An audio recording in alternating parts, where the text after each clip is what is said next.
बिस्मिल्लाहिर्रहमानिर्रहीम।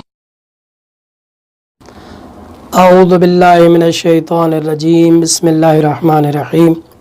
अल्हम्दुलिल्लाहि रब्बिल आलमीन वस्सलातु वस्सलामु अला रसूलिल करीम वल अइम्मतिल मासूमीन, अम्मा बाद।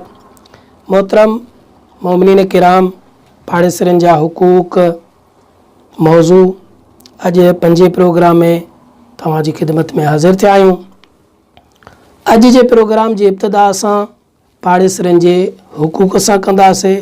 पहिरियां तक़रीबन 4 प्रोग्राम जेके गुज़री विया आहिनि उन्हनि में असां पाड़ेसरनि जी तारीफ़, पाड़ेसरनि जी हद, पाड़ेसरनि जा अक़साम ऐं पाड़ेसरनि जी अहमियत इस्लाम में छा आहे बयानु करे आया आहियूं। अॼु खां पाड़ेसरनि जा हुकूक कहिड़ा कहिड़ा आहिनि ये तव्हांजी ख़िदमत में बयानु करणा आहिनि।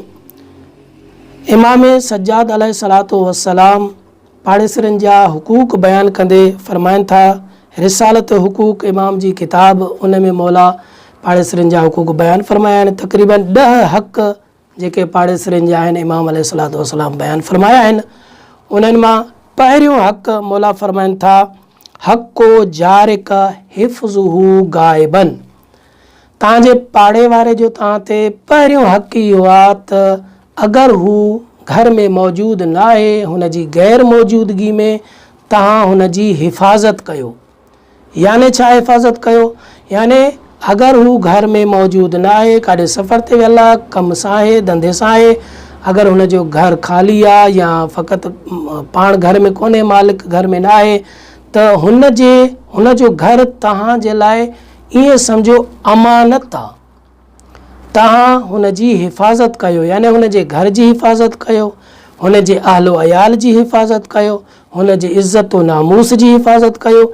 इहा तव्हां ते पहिरीं ज़िम्मेदारी आहे पाड़े वारे जी। उन खां बाद मौला फ़रमाइनि था, व इकरामुहु हाज़िरन।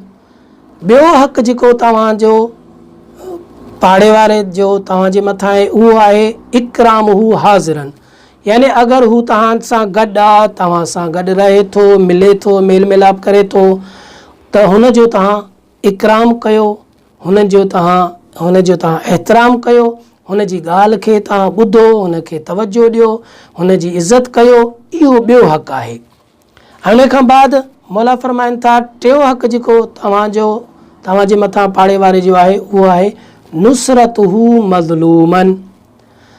त अगरि तव्हांजे पाड़े वारे सां ख़ुदा न ख़ास्ता का ज़्यादती थी आहे, को ज़ुल्म थियो आहे, कंहिं उन सां ज़ुल्म कयो आहे, त तव्हां उन जी मदद कयो। इहो तव्हांजे मथां हक़ बणिजे थो। हुनखे मसलन कंहिं हुन सां ज़ुल्म कयो आहे, मुआशिरे में हुन सां ज़ुल्म थियो आहे ऐं तव्हांखे ख़बर आहे त हीअ मज़लूम आहे, त तव्हांजे लाइ लाज़मी ऐं ज़रूरी आहे त तव्हां उन जी मदद कयो, हुन जो साथ ॾियो। मसलन उहो एहतिजाज करे थो, एहतिजाज रिकॉर्ड करण जे लाइ वञे थो, मसलन तव्हां बि हुन सां गॾु वञो। मदद मां मुराद मसलन माली मदद हुजे या जानी मदद हुजे, तव्हां हली करे हुन सां वञो किथे अगरि तव्हांखे चए थो, या वरी हुनखे मसलन पैसनि जी ज़रूरत पए थी, तव्हां हुननि जे माली मदद करे सघो था।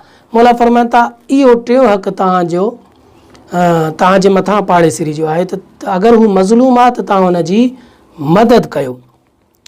ऐं चौथों हक़ जेको आहे मौला फ़रमाइनि था इहो आहे नसिहहु फ़ीमा युहिम्मुहु।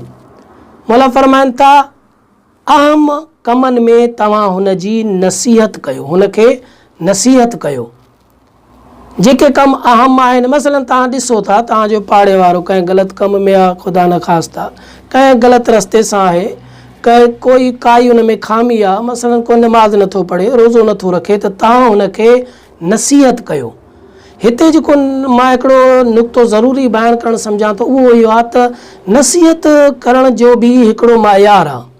ईअं न आहे जो असां बसि हर कंहिंजे साम्हूं वठी हुनखे नसीहत कयूं, हुनखे ॿुधायूं त तूं नमाज़ नथो पढ़े, तूं रोज़ो नथो रखे, या ईअं न, बल्कि मौला फ़रमाइनि था, ॿी हदीस आहे इमाम अली इब्न अबी तालिब अलैहिस्सलातु वस्सलाम जी।